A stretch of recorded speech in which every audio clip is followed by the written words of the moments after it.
Evolution involves change over time. And I have here 5 skulls of 5 different fossil individuals out of about 6,000 fossil individuals that are known that help document the course of human evolution. Well, you can see from just these 5, representing about 2.5 million years ago to about 1 million years ago to near the present, that there were changes in the size of the brain case and also in the size and shape of the face. And you can see that the brain got larger over time and that the face generally got smaller over time until you get to our species, where we have the largest brain and the smallest face that's tucked in underneath the brain case. So that's very different from what we have 2.5 million years ago with a small brain case and a large sloping face. So what we see then is change over time in the physical form, in this case brain size and the size of the face. But human evolution involved not only change in the physical form of early humans up to ourselves, but also change in behavior. And so I have some of the stone tools that help show us some of the changes that occurred in the behavior seen in the archaeological remains. And so we have the earliest stone technologies known back to a little bit more than 2.5 million years ago.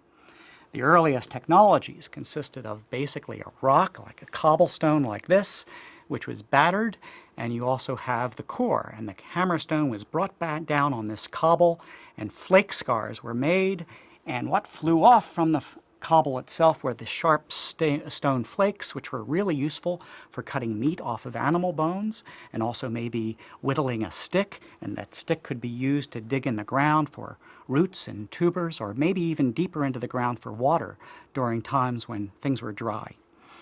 About 1.5 million years ago, we see that the early humans were able to make really large flakes and to take those flakes and to strike them all the way around, creating a sharp edge all the way around. And this is a really handy tool to carry around with you for a lot of different purposes. This is the oldest known hand axe, and hand axes were around for yet another 1 million years. Things changed pretty slowly. Well, what we see then, beginning about 500,000 years ago, is that the stone hand axes became smaller and they became more and more refined to the point where they became almost really pieces of art, really beautiful craftsmanship. And then technology kept getting smaller as you see these fine blades, and then even the innovation of arrowheads. And arrowheads were great, of course, for killing fast and dangerous prey. And so the history of technology has been pretty much the same ever since, going from big and clunky to really small and refined.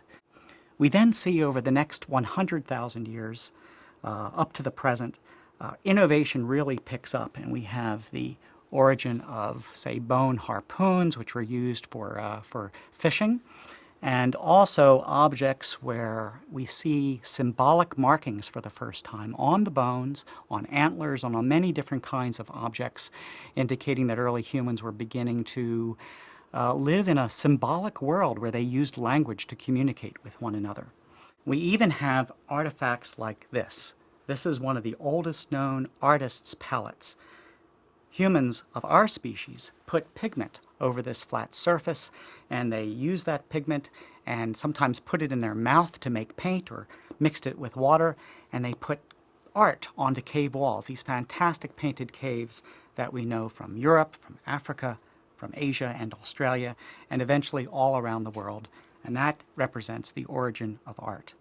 And so what we have then here is not only change in physical form, brain size, and the size of the face, but also change in behavior, and that's evolution.